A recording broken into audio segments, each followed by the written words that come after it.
प्रधान वाक्य और आश्रित उपवाक्य की पहचान। प्रधान उपवाक्य वह होता है जिसकी क्रिया मुख्य होती है। आश्रित उपवाक्यों का आरंभ प्राय की, जो, जिसे, यदि, क्योंकि आदि से होता है। मिश्र वाक्य का एक सरल वाक्य में रूपांतरण कीजिए। जो क्रिया वाक्य के अंत में बनी रहेगी वही उपवाक्य प्रधान उपवाक्य होगा। रूपांतरित होने वाली क्रिया वाला उपवाक्य आश्रित उपवाक्य होगा। जैसे मोहन परिश्रम करता तो अवश्य सफल होता। इस वाक्य का सरल वाक्य बनेगा, मोहन परिश्रम करने पर अवश्य सफल होता।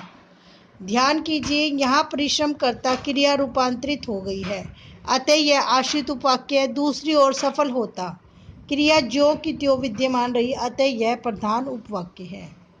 उपवाक्य के भेद। मिश्र वाक्य में प्रयुक्त होने वाले गौण उपवाक्य तीन प्रकार के होते हैं: संज्ञा उपवाक्य, विशेषण उपवाक्य और क्रिया विशेषण।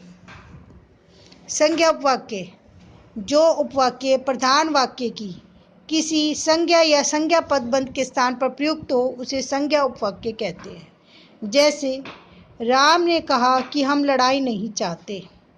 यहाँ हम लड़ाई नहीं चाहते उपवाक्य राम ने कहा उपवाक्य के कर्म के रूप में प्रयुक्त हुआ है, अतः यह संज्ञा उपवाक्य है। जैसे मैंने देखा कि कुछ लोग मेरी ओर बढ़े आ रहे थे। मैंने निश्चय किया कि मुझे विज्ञान मेला देखने के लिए अवश्य जाना है। संदीप ने देखा कि एक सांप रेंगता हुआ घास में छिप गया। पहचान। सामान्य रूप से संज्ञा उपवाक्य की से आरंभ होते हैं।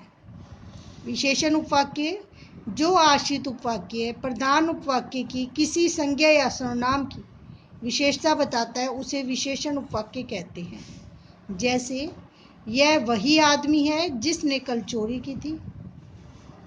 जो मेहनत करता है उसे अवश्य सफलता मिलती है।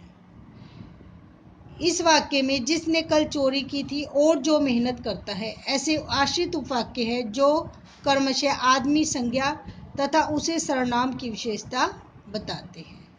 विशेषण उपवाक्य का आरंभ सर्वनाम जो अथवा किसी रूप यथा जिसने, जिसे, जिससे, जिनको, जिनके लिए आदि से होता है।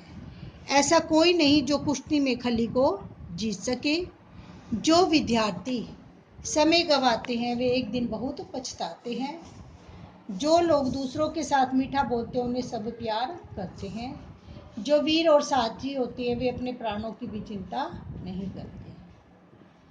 क्रिया विशेषण उपवाक्य, जिस आश्रित उपवाक्य का प्रयोग क्रिया विशेषण की भांति किया जाता है, अर्थात जो आश्रित उपवाक्य प्रधान उपवाक्य की क्रिया की विशेषता बताता है उसे क्रिया विशेषण उपवाक्य कहते हैं। जैसे जब तुम स्टेशन पर पहुंचे तब मैं घर से चला।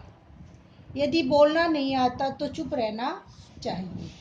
उपर्युक्त वाक्यों में शब्द मुख्य उपवाक्यों की क्रियाओं चलना और चुप रहना की विशेषता समय और शर्त बता रहे हैं, अतः ये क्रिया विशेषण उपवाक्य है। इसके 5 भेद होते हैं। कालसूचक उपवाक्य, जब प्रशांत मेरे पास आया तब लगभग 5 बजे थे। जब मैं घर पहुंचा तब वर्षा हो रही थी।